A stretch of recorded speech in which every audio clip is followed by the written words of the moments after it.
Hai Sobat Kepoin Islam, Assalamualaikum warahmatullahi wabarakatuh. Bagaimana kabar kalian? Terima kasih sudah klik video ini. Mari bagikan pengetahuan Islam dengan cara like, share, and subscribe channel Kepoin Islam Official. Simak video sampai akhir dan semoga bermanfaat bagi kita semua. And let's begin.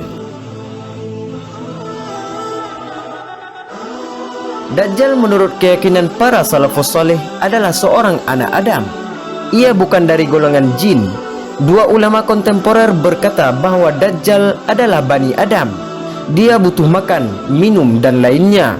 Oleh karena itu, ia akan dan bisa dibunuh oleh Nabi Isa alaihi salam. Keluarga Dajjal, ayah, ibu, kakek dan nenek moyangnya adalah penyembah berhala.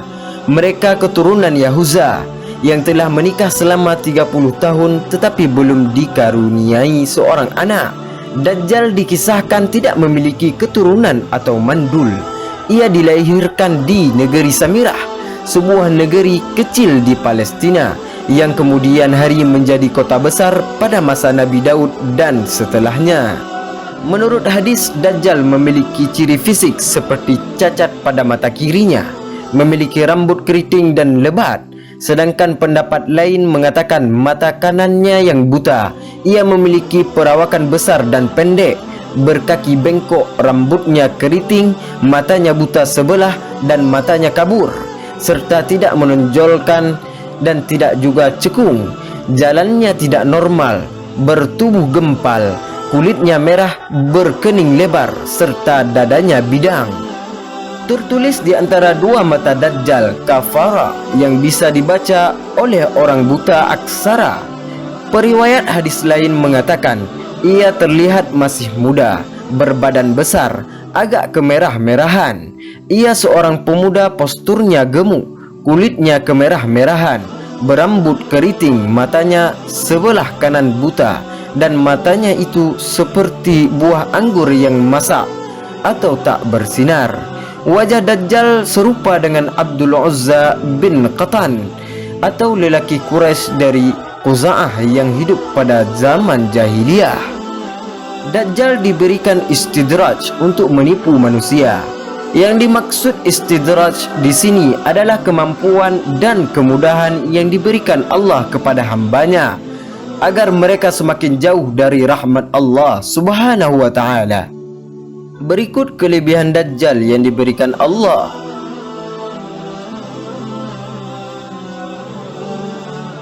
Menghidupkan orang yang sebelumnya dia bunuh. Dari Abu Sa'id Al-Khudri radhiyallahu anhu berkata bahwa Rasulullah sallallahu alaihi wasallam bersabda, pada waktu keluarnya Dajjal ada seorang dari kaum mukmin yang dengan beraninya pergi menemui Dajjal. Lalu ia disambut oleh pengawal Dajjal dan ditanyakan, hendak ke mana engkau? Ia menjawab, saya ingin menemui orang yang baru saja keluar. Lalu mereka bertanya, apakah kamu belum percaya kepada Tuhan kami? Orang mukmin itu menjawab, Tuhan kami tidak samar. Maka berkatalah pengawal Dajjal, bunuhlah dia. Tapi sebagian pengawal mereka mengatakan, jangan, Tuhan kami melarang membunuh seseorang melainkan dengan perintahnya. Maka dibawalah mukmin tersebut menghadap pada Dajjal. Maka ketika orang mukmin itu melihat Dajjal, ia berkata, hai sekalian manusia, inilah Dajjal yang telah disebut oleh Rasulullah sallallahu alaihi wasallam. Maka segera Dajjal menyuruh merebahkan mukmin tersebut dan diperintahkan dikupas kulit dan dipukuli punggung dan perutnya.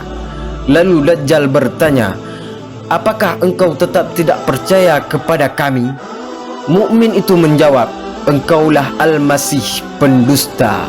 Maka Dajjal memerintahkan mukmin itu digergaji badannya dari kepalanya hingga ke kakinya menjadi dua bagian. Lalu Dajjal berjalan di tengah kedua badannya. Lalu Dajjal memerintahkan, bangunlah. Maka bangunlah orang mukmin itu seperti sedia kala. Lalu Dajjal kembali bertanya, apakah kamu belum percaya kepadaku? Mukmin itu menjawab, tidak berkurang keyakinanku bahwa engkaulah Dajjal, bahkan bertambah yakin." Kemudian orang mukmin itu berkata, "Hai sekalian manusia, ia Dajjal tidak dapat membuat demikian lagi kepada seorang pun." Maka Dajjal berusaha membunuh lagi orang mukmin tersebut. Namun Allah telah meletakkan di antara leher hingga belakang orang itu seolah-olah tembaga, sehingga tidak dapat disembelihnya. Mereka menyangka ia dilempar ke dalam neraka, padahal dilempar ke surga. Kemudian Nabi SAW bersabda, "Itulah orang yang paling besar kesaksiannya di sisi Rabbul Alamin." Hadis riwayat Muslim. Memerintahkan langit menurunkan hujan. Selain bisa menghidupkan orang yang telah ia bunuh, Dajjal pun bisa memerintahkan langit untuk menurunkan hujan dengan bantuan jin. Hal ini selaras dengan sabda Rasulullah sallallahu alaihi wasallam. Bersama Dajjal, Allah akan mengutus setan-setan yang mengajak berbicara pada manusia. Ia membawa fitnah besar dengan memerintahkan langit untuk menurunkan hujan. Hujan pun turun dalam penglihatan manusia. Ia membunuh dan kemudian menghidupkan kembali dalam penglihatan seseorang yang tidak mungkin ditandingi orang lain. Hadis riwayat Ahmad.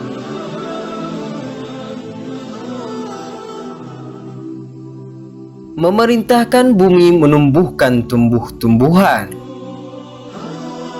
Bercerita tentang Dajjal tidak akan habis-habisnya. Salah satu kemampuan Dajjal yang bisa membuat kita tercengang ialah ia bisa memerintahkan bumi untuk menumbuhkan tanaman di atasnya. Hal ini telah dijelaskan oleh Rasulullah sallallahu alaihi wasallam. An-Nawas bin Sam'an radhiyallahu anhu berkata bahwa pada suatu pagi Rasulullah sallallahu alaihi wasallam menceritakan tentang Dajjal. Kami bertanya, "Ya Rasulullah, bagaimana kecepatan Dajjal berjalan di muka bumi?" Nabi menjawab, "Seperti mendung yang diterpa angin." Maka dia pergi mendatangi suatu kaum dan mengajak mereka untuk mengimaninya. Lalu dengan segera kaum itu percaya. Lalu ia menyuruh langit untuk segera menurunkan hujan.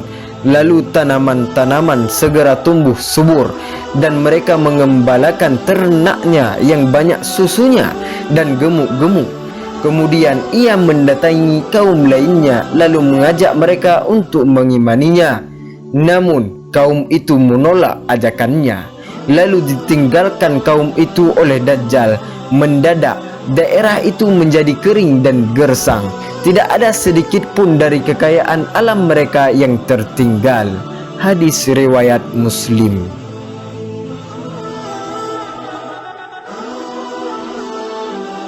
Membawa air dan api.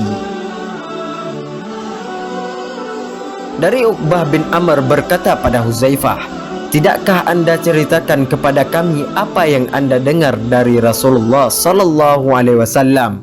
Huzaifah berkata, "Saya telah mendengar Rasulullah sallallahu alaihi wasallam bersabda, jika keluar Dajjal membawa air dan api, adapun yang dilihat orang-orang itu api, maka sesungguhnya itulah air yang dingin.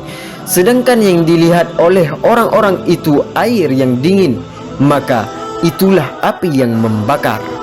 Maka barang siapa mendapatinya, hendaklah masuk pada yang dilihatnya berupa api, sebab sebenarnya itu adalah air tawar yang dingin." Hadis riwayat Bukhari.